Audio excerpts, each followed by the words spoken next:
Hello everyone, welcome to my Redlines Hot Wheels collection. Today I got this in the mail, so I wanted to do a mail call unveiling and show you guys what I just got.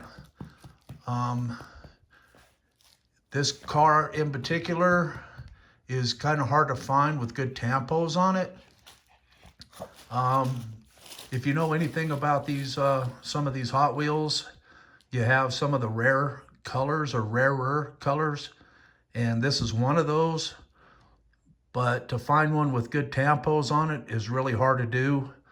If you do see one, them things are 500 to $1,000 for some reason. I didn't pay near that for this one because it does have some chips in the roll bars, but let's have a look and see what we got here.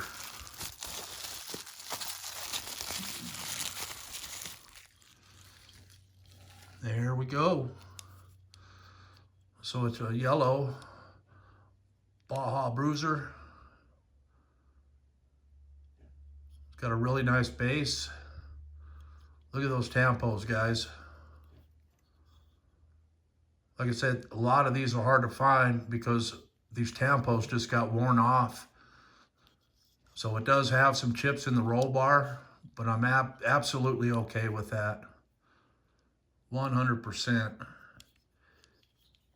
I think for what I paid for it, it's a really good car. It'd be a nice addition to my collection. Got a nice interior. I just can't get over how nice the tampos are on that for them not to be rubbed off. And I'm not sure why the yellow appears to have the hardest time retaining the tampos on these guys.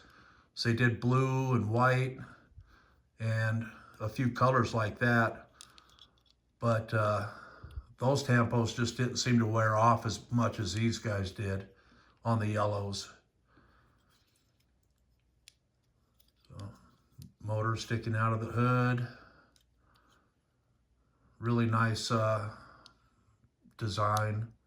Looks really good. Spotlight. Anyways, I just wanted to share this with you guys today since I just got that in the mail. Thanks for watching, and I will see everybody later. Bye.